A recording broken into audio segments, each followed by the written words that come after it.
അറിഞ്ഞോ, നമ്മുടെ സജിമോൻ ആശുപത്രിയിലാണ്. ഫുഡ് ഇൻഫെക്ഷൻ ആണത്രേ. ഏത് സജിമോൻ? നമ്മുടെ ശ്രദ്ധാലു സജി. അവനോ? എന്നാലും അവനിതെങ്ങനെ പറ്റി? എല്ലാ കാര്യത്തിലും അതീവ ശ്രദ്ധ വെച്ച് പുലർത്തുന്നോണ്ടല്ലേ നാട്ടുകാർ അവനെ ശ്രദ്ധാലു എന്ന് കളിയാക്കി വിളിക്കുന്നേ? നമ്മളെല്ലാ കാര്യത്തിലും ശ്രദ്ധിക്കും.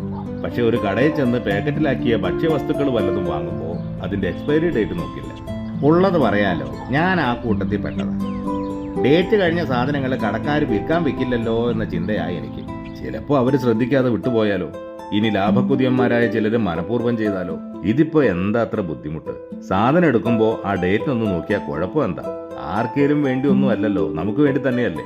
വീട്ടിൽ നമ്മൾ മാത്രമല്ല ഉള്ളത്. കൊച്ചുങ്ങളില്ലേ, പ്രായമായവരില്ലേ, ഗർഭിണികളുണ്ടാവില്ലേ, സുഖമില്ലാതെ കിടക്കുന്നവർ കാണില്ലേ. ഭക്ഷണം ഔഷധമാണ്. അത് വിഷമാവാൻ അധിക സമയമൊന്നും വേണ്ട. അത് മനസ്സിലാക്കിയാൽ മതി. ഡേറ്റൊക്കെ താനേ നോക്കിക്കൊള്ളൂ. വീട്ടിലുണ്ടാക്കുന്ന ആഹാരം കഴിച്ച് വളർന്ന നമ്മളിന്ന് പാക്കറ്റ് ഫുഡുകളിൽ അഭയം പ്രാപിച്ചിരിക്കുന്നു. തിരക്കേറിയ ജീവിതത്തിനിടയിൽ റെഡിമെയ്ഡ് ഫുഡുകളെ ആശ്രയിക്കാതെ നമുക്ക് നിവൃത്തിയില്ല. കാലപ്പഴക്കം ചെന്ന ആഹാരം വിഷം തന്നെയാണെന്ന് മനസ്സിലാക്കി കരുതലോടെ വേണം അത്തരം ഭക്ഷണങ്ങളോ പാചകത്തിനുള്ള സാധനങ്ങളോ വാങ്ങിക്കുവാൻ. ഓരോ പാക്കറ്റിന് പുറത്തും നിർമ്മാണ തീയതിയും കാലാവധി തീരുന്ന തീയതിയും വ്യക്തമായി പതിച്ചു വയ്ക്കണം എന്നാണ് നിയമം. നമുക്ക് വേണ്ടി നമ്മളാണ് കരുതൽ എടുക്കേണ്ടത്. അതിനാൽ എക്സ്പയറി ഡേറ്റ് കൃത്യമായി വായിച്ചു നോക്കി വേണം അത്തരം ഉൽപ്പന്നങ്ങൾ പർച്ചേസ് ചെയ്യാൻ. ഭക്ഷ്യ വിഷബാധ മരണം വരെ സംഭവിച്ചേക്കാവുന്ന അവസ്ഥയാണ് എന്നത് മറന്നു പോകരുത്. Let us change.